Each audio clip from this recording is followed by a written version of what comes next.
all the college coaches are really trying to suss out, who wants to be a Division I college or a Division III college athlete for that matter. It doesn't, the division's irrelevant. All the college coaches are trying to suss out who really wants to do this, who cannot envision college without this, as opposed to who wants to come to my school.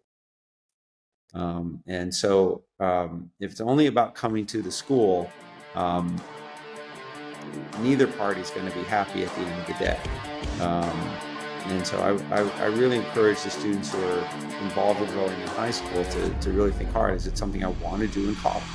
We are already recording, and for everyone listening, I have Bill Manning, head coach for the University of Penn women's rowing program, and I'm very excited to talk to Bill. He's, we used to pass each other on the Schuylkill River, and I know that he is now finishing the first fall at UPenn, and I'm very excited to hear about that. But also one of the things that I really like having, Coach Manning on for is, and I learned a lot of this just by going on the website and checking out the bios and things like that. Like, you're 25 plus years of coaching experience, and that's something that I think is incredibly valuable and something that I really want to unpack as we dive into the number of programs that you've been at, and then obviously what you have going on here at Penn. But Bill, before we kind of jump into some really fun topics, talking about Ivy League rowing and the recruiting process and what you have going on here in Philly, share a little bit about your background, share a little bit about your coaching experience, that timeline, maybe a little bit.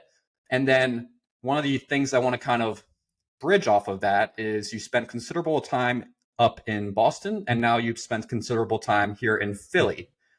And I want you to kind of answer the question: do you feel like you're more Philly or Boston at this stage of your coaching career? So unpack, dive into that a little bit on your background, and then whether you're Philly or Boston. All right. Well, I'll actually do the Boston Philly thing first, because we have a little group chat in the family, and when the Eagles played so well on Sunday and won their game, the group chat exploded with "Go Birds" and all. And I did have to chime in that the Patriots also won, so I am conflicted. I feel very, very much at home and very happy in Philadelphia, but there were a lot of years up in New England, so at least as far as that was sort of a tip off that I haven't migrated 1,000% out of New England. But yeah, I got my start. I was tried to row after college and whatnot, and enjoyed that, but wasn't particularly good at it, and got away from rowing. And then I ended up working in independent school in Cambridge, Massachusetts, and being a teacher and whatnot. And they had a rowing program and they wanted me to coach, and I didn't want to. I was done with rowing, wanted to stay away from it. But sort of they sucked me back in, and that sort of steamrolled into then ended up working with the junior team, the U.S. under-19s, and going overseas with them and whatnot, and sort of rekindled my interest in making boats fast and helping people make boats fast. And I ended up in grad school, went to grad school at Harvard, and when I was there, I sort of spent a lot of time at the boathouse, observing and tagging along with Harry Parker and Charlie Butt, who were both incredibly generous, sharing their knowledge, and didn't have any plans to coach professionally, but they ended up starting to pay me in the springtime, so that was nice. And I finished up grad school and ended up getting the position as the freshman coach with the heavyweight men at Harvard. And I always thought that was just something that I'd never get another opportunity like that. Nobody was ever going to let me do what stay involved in the sport when I get older. So I was like, well, I'll put my career on hold. I'll do this for a couple of years, then I'll go back to my teaching career. And I was really fortunate that we had some fast boats, had some really gifted, capable, talented, motivated athletes early on, and enjoyed some success. And it just sort of steamrolled from there. And spent about 15 years up there. And then when Harry passed away, I came down and coached at Princeton, worked with the lightweight men and Marty Crotty, and with the women, Lori Daphne. And COVID hit, got married. My wife's here in Philadelphia, tried to commute, was just wasn't working to commute for morning practice and stay for afternoon practice. So was very fortunate to find some rowing opportunities here in Philadelphia, and um, really glad that this opportunity here at Penn emerged so that I could return to the sort of my roots of Ivy League coaching and Division I coaching, and it's an absolute joy. Yeah, and with that, so you guys, so obviously, again, like you have, and this is why it's going to be exciting to talk to you. Like you have experience both on the women's and the men's side at numerous programs, all within, a lot of them within the Ivy League, or all of them within the Ivy League for the most part. And that's something that's exciting to talk about. Obviously, those are the schools that are very high in demand from high school athletes, and everyone has them on their list initially until kind of, they kind of go throughout the process and start to figure out, okay, like this is, elite rowing tied with elite academics, and there's only a finite amount of spots available. And we'll dive into that here shortly. But I think talk a little bit about Penn, and I think, if I'm not mistaken, you just had your last race of the season this past weekend, of the fall at least, and now you're entering now the off season. Like as you look backwards, from your first couple months at the lead at University of Pennsylvania, talk a little bit about the fall season, what you learned, what the focus is entering the winter season as you approach the fall and building on the success of, or sorry, as you look into the spring and start to build on the success of the fall. Like rewind the clock and then talk a little bit about moving forward, if you don't mind, regarding, your time at Penn so far. Sure. I mean, it's been a whirlwind. I mean, I came on board just after Labor Day, and it's truly hit the ground running. I was extremely fortunate that associate head coach Kamari Lewis kept the team together over the summer months and set us up for what we've been doing this fall and will continue to do in the winter and spring. And without her, we would be in big trouble. I'm also very fortunate in that very often, if you come in as a new head coach, it's because there was something that was, something that wasn't going well or wasn't living up to standards, or there was an issue and the coach got replaced. Nothing could be further from the truth here. I mean, this was a very good situation. It's a very healthy team, very successful team. Kamari and Wes had, taken them to the NCAAs again, past 3 years. Everyone in an NCAA boat's been to the NCAAs each year they've been here at Penn. And finishing top 10, top 6. It's been a very good team. So arriving honestly, the first, my first objective was to not mess things up, and to really appreciate and recognize that while some things may be being done differently than I would have done them, that I wanted to appreciate how useful those things were, and sort of adapt myself to them and give them a chance to try themselves out and see how it goes, and sort of get comfortable with some of the operating systems that were already in place. And then as this, as we spent, as weeks became months, I've learned more about the individual athletes and more about sort of the expectations and culture of the group, and they've learned more about me and sort of how I approach things and what I'm looking for and what I emphasize and do not emphasize. And then also, Kamari and myself and assistant coach Allison Baker, who came on board at the beginning of October, we've started to find a rhythm with one another in terms of working with the team. So there's a lot to be optimistic about. But I would say that a couple defining characteristics of the fall for us has been a very strong commitment, a purposeful commitment to really trying to develop athletes across the whole spectrum of the squad. And we have very consciously avoided trying to put the quote unquote best people together with one another. And we've worked pretty diligently to get everyone up to a standard where almost anyone on the team can row with almost anyone else on the team, and both athletes can have a good experience in that boat. So, we use some of those races here on the Schuylkill as ways to just incentivize the athletes in the short term to measure ourselves and to learn a little bit about different athletes. So we would put out what we considered mixed boats, and we were, it was pleasing to see that we had a pretty good read on people. I think there's 1 second between the boats at the Navy Day Regatta, and I think it was 3 seconds at the head of the Schuylkill. And again, just really trying to create opportunity and see who could capitalize on their chances. And then we didn't do any selection, but we tried to boat up a bit more for the Chase Regatta, and that we're fairly effective at doing that. But again, there's a very strong feeling on my part and the coaching staff's part, and definitely on the part of some of the athletes, that we have people in the second boat who belong in the first boat, or people in the third boat who belong in the first boat. And that's exactly what we want. We want the athletes to have that ambition, that confidence in themselves, that faith in themselves. And, our responsibility is to help them realize their potential. So the fall's been good. We've laid a good base of training. It's been at this point, a volume-based program on the water, not on the machines. And we've also made some real strides in terms of improving the effectiveness of the rowing, improving the skills, kind of creating some common themes about how we want to take the rowing stroke.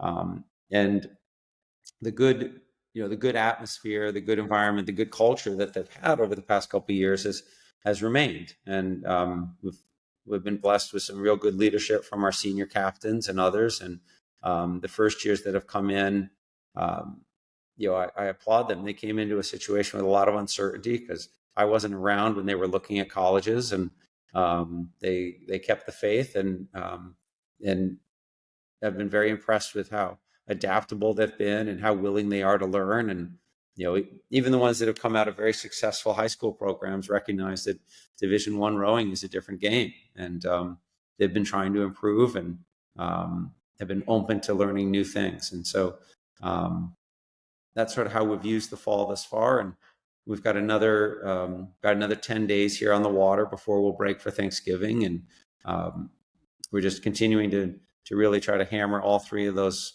points, building skills, building fitness, building culture, and in the process trying to have fun and enjoy ourselves as we do so. And that, the nice weather's helped in that regard. But yeah, we're having a good time. Yeah, and obviously, yeah, I mean, I can't imagine there's been a fall in the last however many years with this much raw water, and the ability to just not feel bundled up in November and go out like a normal September practice. Mm-hmm. So I'm sure that's been helpful with keeping on the water time. And as you turn your attention now, right? So you have 10 more days before Thanksgiving break, and then maybe, I'm assuming, probably a little bit of time before maybe like true on winter break, back with the team, and then kind of full on winter break.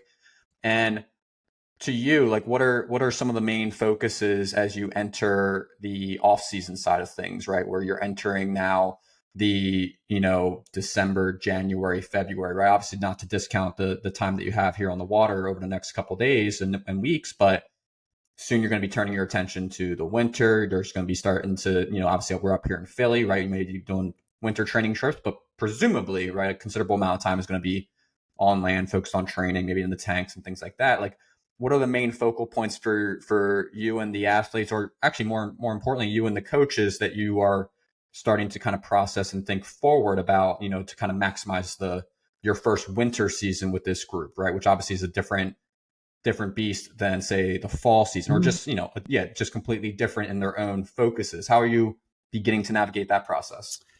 Yeah, so we're yes, we've done that as a staff and done some planning, but it, particular to our approach, we haven't done that with the athletes. We're really focusing on the now, and that's what we've been asking the athletes, is to not get ahead of themselves, and also not sort of, in a sense, be behind themselves thinking about last year, or what worked last year, what didn't work, or it's a different team this year. But we really want people to be in the now and focus on what they can do today and how they can capitalize on their opportunities today, and what strides can we make. As a coaching staff, our major priority for the winter is to develop initiative among the athletes. And the reason for that's pretty simple, but not well I think not well recognized. And that is that we really don't have a winter season. And what I mean by that is that, we'll take time off for Thanksgiving. We want people to go home. We're fortunate. Our team comes, we've got a couple students that could walk home from campus and sleep in their own bedrooms, which is great. But we also have folks from all across the country, from Florida to California to Seattle to the Northeast. So we want them to go home for the holidays. We want them to have that time with family. We want them to have that ability to decompress. They come back from that, and the NCAA rules only allow us to practice up until 7 days before the first exam. And so for us, we're only going to have 3 days of practice. We're literally going to have only 3 days of coach practices. And then they're going to be in reading period and exam period, and then they're going to go home for the holidays, Christmas, New Year. So we will not coach them for that time. It'll be a full month where they will be unsupervised. And so it's vital. It's vital for the team that they know what they need to do. That they know how to do it, and that they help each other stay accountable to their goals and do it. So helping them take the initiative, helping to educate them about how to use that time when we're not together. We also think it makes them much more powerful athletes when they're not just simply blindly showing up and being told what to do. So that's a big focus of ours right now, and some of that is attitudes and approaches. Some of it is just the science of sort of what kind of training should I do, how much of it, a lot of zones and individuals where each individual belongs. But that's how we're gonna, that's what December is going to be all about. And then we'll be in Florida for 10 days, and that'll be wonderful. That'll be wonderful. Those will be probably the easiest 10 days of the whole year. Everyone will be excited to be there. For most people, it'll be better weather than where they're coming from. Not everybody, actually, now that I think about it, but most people. And it'll be their friends. There'll be no schoolwork. It'll be before the second semester. Those days will be easy. And then we'll come back from that. And, around Martin Luther King Day, we'll start up second semester. And we'll spend the end of January on land, just to help everybody get a good start in the classroom and try to be really efficient with their time and not take too much time initially. And then we'll get back out on the river February 1st. And, it'll probably be a little bit of back and forth. If the wind's blowing or it's a particularly cold day, fine, we'll train on land. But for the most part, we'll get back out on the river and get right back to our training there. We very, very much train on the water. I think we probably use the ergometers less than most programs of our caliber. We want to be out there rowing. That's one of the things that you said I want to highlight real quick. Like I coached in Philly I'm from Philly, but obviously coached in Philly. Like it is unique in the sense that especially, recently it's some mild winters, but like you can actually row pretty comfortably in, February, March. Like it's not something where you kind of have to, close the bay doors for 3-4 months. You can actually get out there and get really good strokes in early into the winter, which I think, or, kind of in that February timeframe, like, which I think is unique relative to maybe more north. So I think that's something that, especially for huge Philly. Difference from New England, huge difference. I've had to sort of reconceptualize a lot of how I want to use the winter months, and it helps us enormously. It certainly, I don't want to say it's more fun, but it certainly makes it easier to have more fun when you're not down in the erg room, the windowless erg room, for weeks upon weeks. And it's also a big surprise to a lot of people because, if you are coming from California or you're coming from Florida or something like that, you have this image that, the Northeast, these long winters. And we're really, I think there's truth to that in New England, but where we are, we're just constrained by the NCAA rules, the same rules that everybody else has to follow. So, I point out to people that we've got the same rules that Stanford has. And so, we've got the same number of practice days, and so we're really not missing water time as much as a lot of folks think we are. And again, the nice thing too for us then is it really does reinforce that our selection process is going to be based on your performance on the water, and we're not just going to put all the big ergs together in the boat and try to make it work, and then start scratching our head and fiddling around with other people when it doesn't work. We'll be able to spend a lot of time in boats. We'll have 6 weeks in boats before we have our first race, and that's a good setup.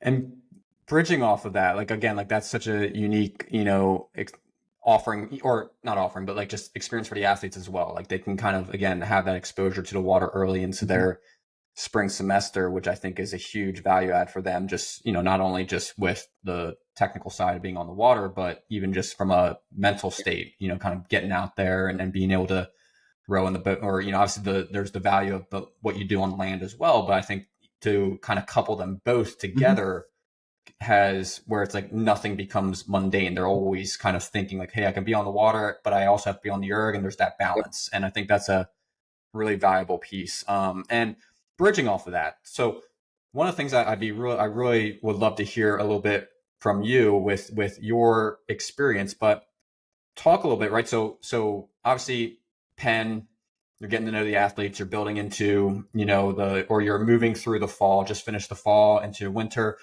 but also you have a lot of experience at other Ivy League institutions and Ivy League programs. I'd be curious to hear from you as I put myself in the shoes of the athletes and the coaches and, the parents that might be listening, if you can, or, just wherever direction you want to take it, but talk a little bit about the Ivy League rowing experience. Again, when you couple high achieving or high, elite level academics with, again, in rowing, the Ivy League is the in many ways the standard on both the women's and men's side. And talk a little bit about that experience as an Ivy League. In many ways, what questions should should athletes be asking themselves if they want to pursue the Ivy League route of going and rowing for one of these top end rowing programs, but also top level, academic institutions? What questions should they be asking themselves? What should they be thinking about to kind of get an insight and, from your experience, get an understanding of what to expect when they do set foot on campus? And again, take that wherever direction you want, right? Whether it's athletics, academics, experience of life, but unpack that for me if you don't mind. Yeah, look, I think the Ivy League is it's a poor word, but it's special. And I actually think there are some real advantages to being a student athlete in the Ivy League. And I think also, though, that it's not the best option for everybody. And that, to me, is the great strength of our educational system here in the U.S. And part of what attracts people from all over the world to come here is that we do have so many different options. And it's really easy to say, oh, that one's the best. But it's much harder and much more important to figure out, is that the best one for me? Or is that the best one for my child? I think, within the Ivy League, I think, fundamentally, the athletics, certainly in the Olympic sports like rowing, it's very much about trying to provide an educational experience, trying to provide an education that is helps a young person develop into a young adult, or a young adult into a fully formed adult, that provides the opportunity to learn life skills more readily than you can learn in the classroom. You can learn a lot of knowledge in the classroom. It can be very beneficial, career-wise. You can have an amazing journey, intellectual journey, exploring different thoughts that will enrich your lives. But I feel like in the Boathouse, we're sort of giving you some tools that are going to help you manage the good times and the bad times down the road. And the notion of teamwork in particular, perseverance, effort, delayed gratification. These are all things that the Ivy League recognizes are oftentimes more easily taught on the playing fields or on the rivers than they are in the classrooms. I think the students that really thrive are ones. Again, it depends a lot on the institution and where you are, but certainly a commonality is that less that they're capable students, although they are, but it's more that they're genuinely curious. Like I think to flourish as an Ivy League student athlete, you have to like school. And we sort of joke about it in our program. When they're leaving the boathouse, we say, all right, it's time to go do school. Okay, you got to do school. If you want to do rowing, you got to do school first. And the truth of the matter is that it's not that they're going to enjoy every minute of it, or that they're going to be fascinated by every lecture or every seminar or every book they read. But fundamentally, they've got to be interested. They've got to be curious and want to explore things, whether it's a career ambition or whether it's a real intellectual curiosity unrelated to career. But I think that's true across all the Ivies. I think it's true across a lot of places. And then, as far as the athletics go, yeah, I mean, the Ivy League was the top performing league in women's rowing last year. And we had the 4th, 6th, 8th, and 10th place team at NCAA's last year. 4 of the top 10 teams came out of the Ivy League. It's an exceptional conference. It's incredibly competitive. And that is something that you can find in our league. We also, like all leagues, there's a spectrum of competitive success across our 8 members. So, you can have a good Ivy League rowing experience at some places and perhaps not race at the NCAA's during your 4 years. But what you can have is the opportunity to row because you enjoy it, because it gives you gratification. You'll never, as a non-athletic scholarship league, your rowing will always be your choice. You'll never be in a situation where you're doing it because because of the income. And while it would be wonderful to provide that income to everyone, regardless of their financial status, at the end of the day, I think one of the things that is a real strength for us is that the only thing that brings the athletes to the boathouse is because they want to be here. There's absolutely nothing that we can give them. There's no material benefit that we can provide to them. All we can do is give them an experience that they want to partake in. And so, as a coach, if you're a very narrow-minded coach and a very selfish coach, and you just want to go fast, well, you still got to provide a good experience. You still got to provide an inducement for the people to come down and do the work and do the things that you think are important for success. And I think that is a very good thing for college athletics. Now, of course, there are other places that go just as fast, if not faster, and there are other places where the academics are just as good. And that's the great thing about our country, is that we have the choices. I think I really like that you said, again, like the offerings that you're able to provide, like, from a rowing standpoint are significant. Like, it's like you have to be making that choice because you do love, or you're trying to get just the experience in the boathouse, the experience with the coaches and all that, and then coupling that with the experience that you get at the university itself, being a part of something that is, hey, like, you can't probably come to one of these schools and expect to kind of coast by. Like, the system probably won't allow that, like, you have to be. No. Yeah, I think that's a big one. I have talk a little bit about that. Yeah, I've had the I was gonna say privilege or good fortune, sometimes the misfortune, of working with some incredibly intelligent people, way smarter than I am, way smarter. Of course, probably the ones that are listening to this are thinking I'm talking about them. It's not them I'm talking about. But even there's no coasting. There's no coasting. At the same time, everyone at these institutions is extremely capable. And, these admissions offices do a really remarkable job of identifying people who can succeed and can take advantage of the opportunities they're presented with. Unfortunately, they don't have room for the number of people that could do that. There are way more people that could do it that they just don't have room for. But in terms of the students that do enroll, you're going to struggle. I mean, that you need to understand that ahead of time, that you're signing up to struggle. And that struggle is how you get better. That struggle, that engagement, that facing the challenges and meeting the challenges, that's how you mature. That's how you enhance your skills. That's how you become more capable.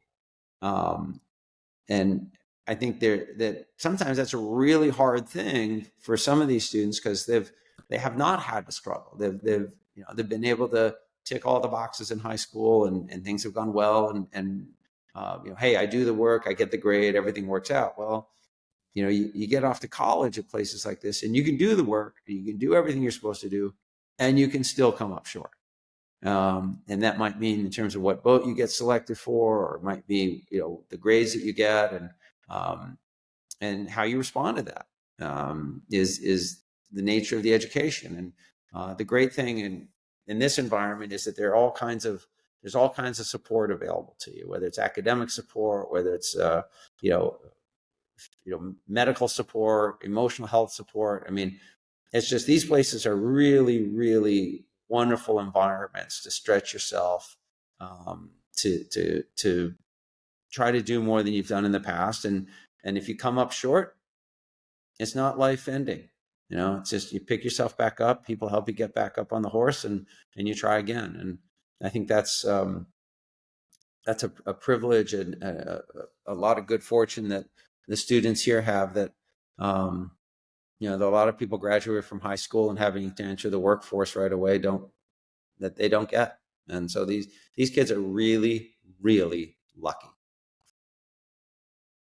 Yeah, and that's a good way to think about it. And I think one of the questions I just kind of thought about as you're talking there is like one of the things that when I'm talking to high school athletes, and again, I'm not trying to say like they do this or this or that, but like a lot of oftentimes they, one of the conversations is I want to use rowing to help get me into X school. And I'm going to leave it relatively broad for you because you can kind of take it wherever you want. But sometimes in my mind, like, hey, like, especially when you're talking about, the Ivy League institutions or even these other programs that maybe, are very high academics, like you could be the fastest rower out there, but there's still that level of, that standard that exists on the academics and the other areas that improve your application or improve your resume in other areas. Right. And like you said, the admissions does a really good job of filtering through that process and taking this pool of students to find the ones that are, the ones that are going to be successful at those institutions. And talk to me a little bit about, because I do want to dive into a little bit about recruiting and, building a class as you enter, this time where you're probably, shifting a little bit more of your focus towards that piece now that the, fall's winding down. But before we get to that, like talk a little bit about how can rowing influence your position in terms of helping better position you, trying to think of how I want to question this, but better position you for the schools that you want to go to? Like, is it, hey, if I go as fast as possible, it doesn't matter about my grades, I can get in, right? Like, which I don't believe is the case at an Ivy League institution. Like, talk to me a little bit about that, if you don't mind. Yeah, I think, look, that a lot of places are, some places it's pretty cut and dry. It's a decision. It's got the your GPA on the x-axis and your ACTs or SATs on the y-axis, and are you above it or are you below it? And you're in some states it's a question: are you in this percentage of your graduating high school class? There's a place for you. If you're not, there's not a place for you. So in a lot of the institutions that take rowing seriously, they're institutions that are looking for people with a diversity of talents. And That may be diversity of talents within one individual. It may be more diversity of talents and interests across an incoming class. But we're very fortunate that at the institutions that I've been coaching at, they do see value in athletics, and they see that that people who pursue athletics at a high level very often do quite well with those skills and those attributes they developed when they go off into their career and do other things. Most of them do much better than me and stay in rowing. They get out of rowing and actually do something constructive and remunerative. It's true that if you're particularly good at something, a lot of colleges are interested in that. The challenge becomes that at the places that are most attractive, and I use that word attractive, I don't say the places that are best, but the places that are most attractive, very often what they're doing is they're using those special skills or that unique experience to differentiate from among equally well qualified students, people whose academic records are indistinguishable from one another.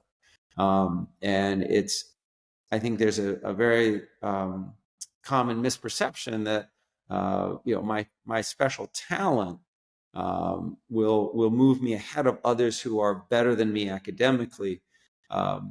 When I think a more accurate way to think about it is my special talent will help me stand out from others who are equally academically accomplished to me. And that, so we, in our conversations, we come across people who think that, I've rowed for 4 years, therefore I'm going to get in to wherever I want to. And we come across other people who have done some incredible things in high school, but feel that they don't measure up, or it's not appropriate for them to consider a really selective place. And of course, the opposite is true. So I think that it would be valuable for folks to recognize that, if you've got a special talent that university respects, it's advantageous. But I also think that if you're thinking that rowing is going to get you into the school, I would immediately caution you to ask yourself, do you want to row in college? Because if you're getting into the school is the finish line for you of your endeavor, if that's the goal, and you achieve that goal before you set foot on campus, you're not setting yourself up for a really fruitful, enjoyable 4 years. On the other hand, if you're like, I really enjoy the sport, I like these people, I love the challenge, I like to compete, I like going fast, I want to use my rowing to go to one of these places where I'm going to be able to be around like-minded people and be able to pursue excellence to the degree that I'm capable of, that's another story. But all the college coaches are really trying to suss out who wants to be a Division I college or a Division III college athlete, for that matter. The division's irrelevant. All the college coaches are trying to suss out who really wants to do this. Who cannot envision college without this, as opposed to who wants to come to my school. And so if it's only about coming to the school, neither party's going to be happy at the end of the day. And so I really encourage the students who are involved in rowing in high school to really think hard. Is it something I want to do in college? And then if it is something I want to do in college, where can I do it? Where would be a good fit? What makes sense for me academically, athletically, maybe geographically even. But getting in, if getting in is the finish line, to repeat myself, then that's not a recipe for a good college experience. Yeah, I love that. And that's one of the things I talk about a lot with athletes, where it's like again, do you actually want to go there and be a contributor to a team, right? And actually be an active member of the team. And again, and I think that comes back to okay, what is your motivations to actually be doing this sport now while in high school? What is the main why behind that? And when you get to school, or when you do hopefully get to the college that you are pursuing, are you there to be an active member, or are you there to, just check the box and now move on to, whatever you perceive as greener pastures, even though, you're now going to be, this piece that is rowing might be no longer in your life. And I think, again, asking those questions of, do I want to go to a school and actually be a part of this experience for the entirety of my Yeah. college experience? I think those are important pieces, and I love how you said it. And then now, building off of that, as we kind of dive into now this second phase of kind of talking about, okay, like for you at University of Pennsylvania, as you start to really get your roots here, as you close out the fall and build on this culture that was already successful, and now you're starting to kind of put your own ties into it, and maybe even starting to think about, okay, like as I think about this pool of athletes out there, and I'm actively looking for people that can come in and lay the groundwork for future classes, as this is, as you continue to, build the team and the culture there. How do you suss out who, what is the initial phase of that process as you talk to your coaching staff and you begin to look at the pool of athletes that are literally, from coast to coast, if not all around the Yeah. world? Like, how do you begin that process in finding the athletes that are future contributors to your Yeah. team? Yeah. Well, it's multifaceted. And let me be the first to say that we have huge advantages. And because I'm gonna talk about this, and I'm gonna make it sound like it's really hard. I think most of my coaching peers would say I have it very easy. Being at the University of Pennsylvania, being here on Boathouse Row, being in a city that values rowing the way we do, and a university that is as attractive as it is. So, it it's I cannot complain about how hard it is. So I've got it pretty good. But the first thing is well, one of the things that we do is we try to take a very local and domestic approach, which is a bit different than many of our peers in the league and at the upper echelons of the NCAA. So we're very interested in local students. Okay, we're very interested in students from the U.S. and Canada. This is not a political statement, but our recruiting is America first. And by America, I mean North America. That's where we begin. We're very happy that we're attractive to students from overseas, and we hear from a lot of students from overseas.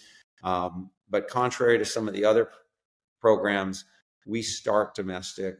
We look for who has what we identify as the characteristics to be successful. Who in the U.S. has that, and that part of that may be just because of my experience on the national team and coaching at the Olympics and the senior world. It's like, I really like the idea of developing U.S. talent. I'm much more interested in that than sort of having a lot of students from a lot of different places who all rode on the junior team. So geographically, we think local, we think North America. We look for athletes. Look, okay, the academic piece, that's kind of assumed. They have to have a certain academic standard. And as I mentioned earlier, they have to want to do school. You can be very bright, but not particularly motivated to do school. That won't work here. And the flip side is you can be a really curious, engaged student, but not particularly accomplished. That won't work here either. So they've got to have the academic piece.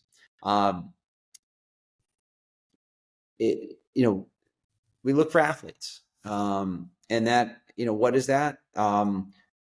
We really like people that play multiple sports in high school.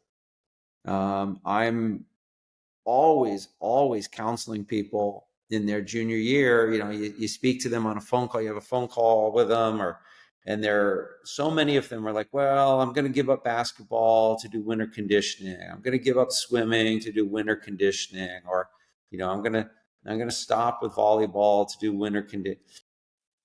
And my first question is always, well, do you enjoy basketball? And almost inevitably, like, I love it. I love it. I'm like, well, keep doing it. Keep doing it. Be athletic. It's good for your body. Learn how to compete in a different realm. It'll make you more valuable. Oh, my erg time. I won't have the erg time. I won't have the erg time. Well, I think very often the people that actually do the other sports, maybe they are a little bit behind on the erg, but the upside is oftentimes much greater, and a lot of the college coaches recognize that. So we're very interested in finding people who are athletic, because if they're athletic, they're going to want to stay athletic in college. It's more likely that they're going to want to continue rowing during their time in college. And by athletic for us also, you just have to have a certain physical stature. They're not a lot of 5'2" rowers that are in the finals at the NCAAs on the women's side, outside of the Coxon seat. So, that's relevant for us. We got to pay attention to that. But I've also never seen a boat where it was the 8 tallest people that in any program that was the fastest boat in that program. We look for people who are interested in being a teammate. We've come across some really gifted and talented single scullers, and we've got to figure out, look, are they a single sculler in their mindset, or are they someone who's a team athlete who just happens to be in the single because of the program she's in? So being a good teammate is crucial for us. Is this somebody who is going to take care of themselves and not be a burden on others too often, and who also is going to have a broad perspective and pick up a teammate when she needs a helping hand? That's really important for us. Circling back, in terms of the rowing skills, we will always ask for video. We want to see how people row. If we can't see good video of them rowing, we want video of them on the ergometer. But we don't need to see someone who rows particularly well, because we can teach that. That at the end of the day, that's kind of what we're paid to do, is to teach people how to row. And so they don't need to come in as a perfectly polished rower. We need to see that they have enough athleticism that they can learn to row better. And we need to ascertain whether or not they have a desire to row better. And if they do, we can teach them. We don't need them to go into the first boat their freshman year. We've got time. And sort of the same thing about the ergometer, that all this focus on the ergometer time. It's like, yeah, you got to have a certain level. You got to have a certain standard of fitness. And that fitness is going to be relevant to, related to how large you are. If you're a big athlete, you got to be pulling bigger numbers.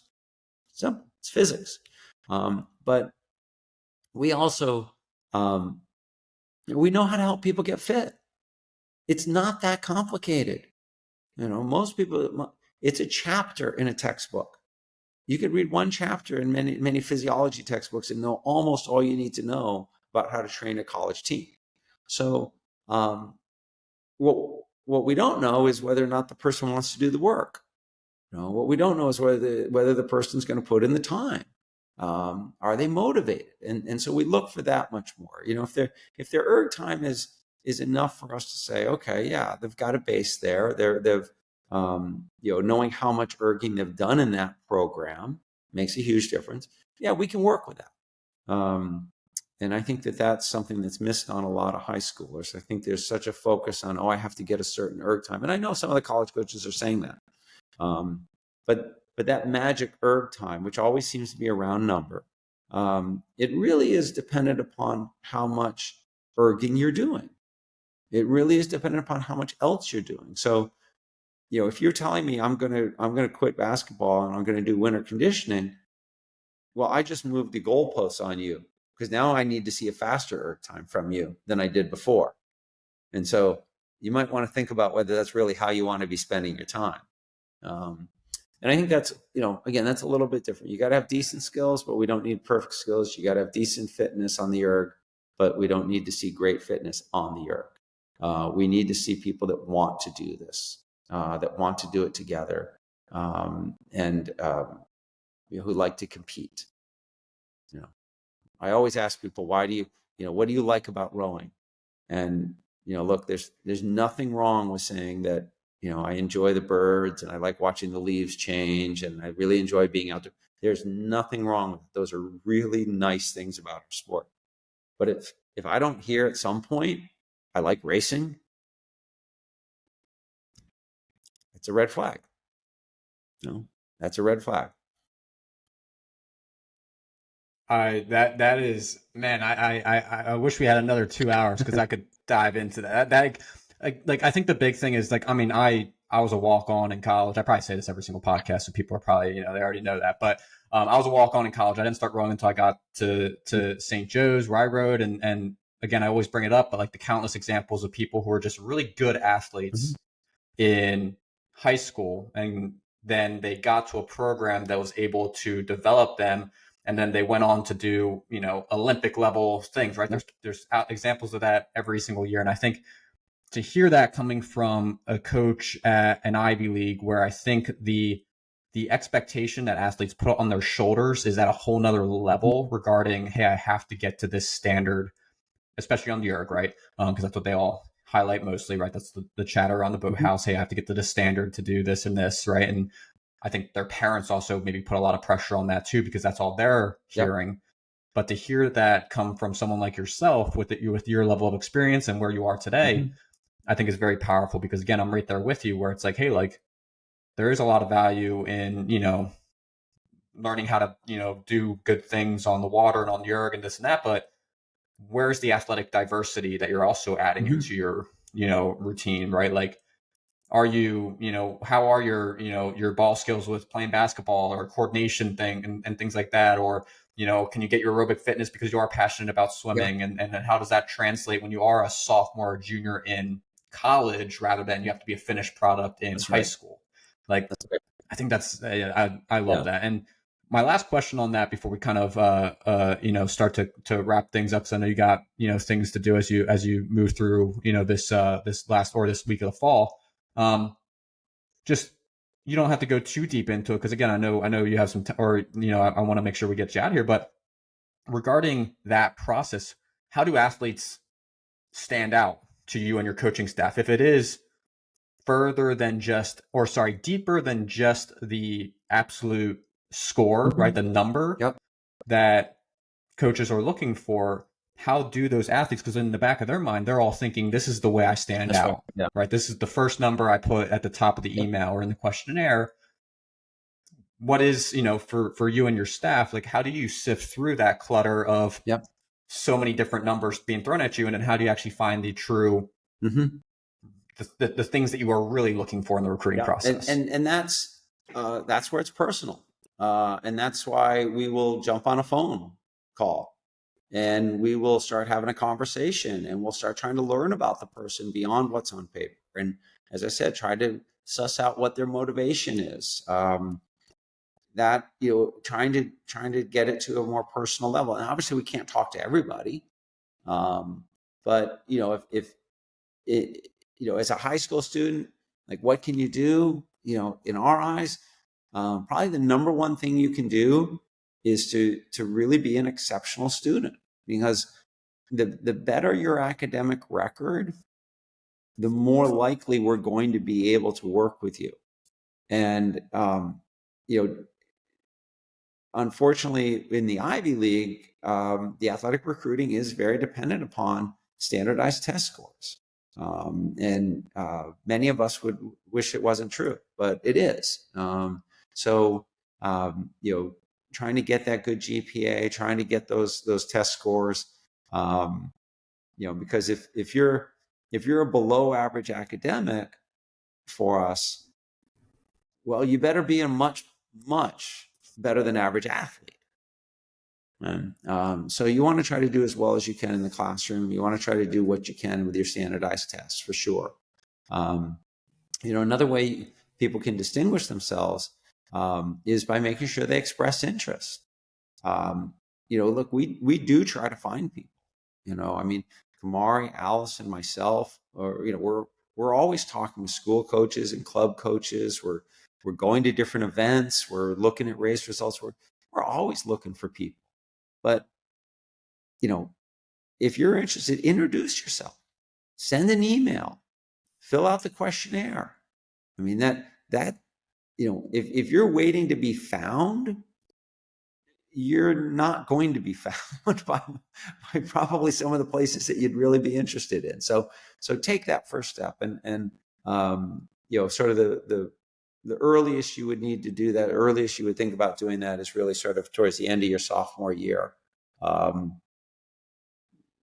Really, there's nothing happening before that. So, but those things, I think, 3, showing a real enthusiasm for the sport. And this is where I might sound a little contradictory, but it's great when you see people who choose to row over the summer. If you're in a scholastic program where you have a limited spring season, or maybe you're just in the fall and in the spring, seeing somebody who chooses to row over the summer, that really says to us, wow, okay, they like the sport. They're interested in the sport, and they get exposed to different coaching, perhaps, and maybe they get in small boats like they did not get into during the school year. That's really great. Now, again, if you're playing travel soccer because you're a star on the soccer team, keep playing travel soccer. But you look for evidence that somebody really wants to do this. We also look to see, who's actually interested in us versus they're just interested in going to a name brand college. And at the end of the day, this is a relationship, and if we're gonna want somebody with us, we want to feel like they want to be with us. We don't expect people to know that immediately. We don't expect them to know that early on in their process. But as time goes on, you look for the folks that are gravitating towards what's unique about you and what's special about your place. And when someone writes to me and says, I really want to go to your school. Okay. When someone else writes to me and says, I really like the fact that your school is in the city but has a campus, and I can study business and the boathouse. Oh, okay. They're, they know a little bit. They've done a little bit of research, or we're sort of lining up with them. There's nothing wrong with sending generic form emails to start the process, but eventually, just as you as a high school student are going to want the colleges to take a particular interest in you, you want to show interest in the places that are exciting to you. So that's a big piece of it too. But we have to meet. We have to meet, and that's not always easy. But at some point in the process, we have to meet, and that's when you start learning about people, and we want them to know us. We want them to meet us, because we're not the best coaching staff for everybody. I think I've got a staff. The 2 people I've got on my staff, Kamari and Allison, are I put them up against any staff in the country. But we're a little deficient in the head coaching category, so maybe we're not the best staff, but we have we want to make sure that people are comfortable with us, because we're going to go through some tough times together. It's work. So feeling like you're well served, feeling like these are people that are going to help me over the course of my time here, and feeling like there's a student here, there's a young athlete here who is willing to sort of sees things the way that we do in terms of helping one another and developing the whole squad, and who's committed to improving herself to contribute more. We've got to meet. No, and I think that's great for people, because I always say, like, again, like, you want to kind of play offense to a degree. Like, if that's a school that you're interested in, then put yourself out there, right? Sending an email, like you said, right? A handshake at a regatta or something like that, and get yourself in contact with them in some way that, again, makes them actually know that you exist. Especially when you're talking about, like you said at the beginning, right? An Ivy League, right? Again, like you said, like it's a little bit easier because everyone's going to be going in that direction in some capacity, at least initially, right? And then obviously, it starts to figure out, okay, the academics, this and that, but like the pool is probably incredibly wide and deep, and to actually be able to make yourself known in that, in that pool is incredibly important. So I love that. And I think, Bill, the last thing we'll kind of close things out with, again, I want to be conscious of your time, but talk to me a little bit about, you talked a little bit about the athletes, and they know a little bit about Penn, or they know a little bit about the team. Just take this, wherever you want, but talk a little bit about what attracts you, like what's unique about Penn, what attracts you Yeah. to the university, the campus that maybe is a little bit separate from rowing in Philadelphia, and the fact that it is a, elite academic institution. Like, what's out there that maybe people can think about in terms of like their college process, that also, ties to what you really like about where you currently are today at Penn? Yeah, no, I look, you know, I ended up at Penn. It was really good fortune for me, but I ended up at Penn because I got married. My wife's in Philadelphia. Her work is in Philadelphia, um, and she's too smart to follow a rowing coach around. Okay, so I was going to have, I could sort of draw a circle around where we live, and it's like, okay, anything within that circle. And lucky for me, Penn's in that circle, and lucky for me, this opportunity came. But this is the sort of situation that I would have happily moved for. Um, what I find at Penn is, one, I think it's a really, relative to other places I've been, I really like the size of it. It's more medium size. It's not, and this is a loaded word, but it's not like this small little precious thing that, it's only for us little people, just our little small little group. Nobody else can come in. And I don't feel that at Penn. It very much feels like a collection of more normal, again, very judgmental world, but very normal people who just happen to be really bright and ambitious.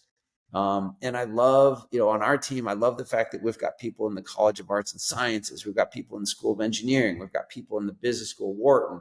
We've had people in nursing. And it's like, in all these places, they're all together at Penn.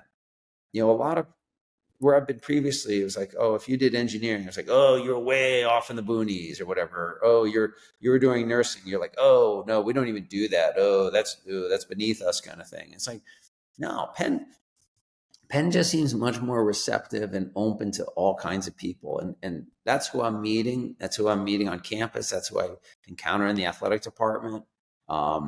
It's a community that's been a real joy to get to know. And I see that on our team. I think the students, as hardworking as they are, as ambitious as they are, it's not as stressful. I mean, they're not as stressed out as I've seen at other places in the Ivy League, and I think they have a little bit more balance. I think on occasion they behave more like the kids at Penn State than they do like the kids at Harvard and Princeton, and I think when that's in moderation, I think that's just fine. And that's sort of how I see the group as. Their challenges, and some days are better than other days, but overall, they're a little bit happier. They're a little bit happier, and certainly here at the Boathouse, it's a really happy place. We've got a men's heavyweight team, a men's lightweight team. We've got the women's team. It's one program with 3 teams, and there's a lot of socializing that occurs between the teams. It's just a lot of fun to do what you do with a lot of other people who like it just as much as you. Yeah, that's awesome. I think that's a really great perspective on, again, like a school that everyone knows about, but to kind of get a little bit of the inside knowledge, insight from you and your experience there. Bill, this was awesome. This was a lot of fun. I totally wish we had another 2 hours just to kind of dive into some of those things, because again, you definitely just opened up with some really like great stuff from your experience that you just learned, and didn't kind of circle around anything. Like, I think that's really valuable for people to run back and listen to this again and take some notes from that, because I think that is very valuable information. we'll close it out there. I'll let you get on with the rest of your day. Maybe at some point, since I am here in Philly, I will invite myself maybe onto the launch someday. As I know you only got 10 days left of some cold weather here, or so before the fall season ends. But Absolutely. at some point, I'll be reaching out to maybe hop in the launch. Because why not? I would love to learn and see how things are on the water. But no, Bill, this was awesome. Really, really great talking to you. Thank you so much for coming on. Any last things for us in terms of finding you or contacting your coaches before we close things out? Oh, we're easy to find. Just go to the website. Happy to hear from anybody, and go Birds. Yeah, absolutely. Absolutely. Big one this weekend. All right, Bill, thank you so much. Enjoy the rest of your day. I will chat to you chat soon. And good luck as you guys close out the remainder of the fall and start working your way to the spring. Thank you, Kevin.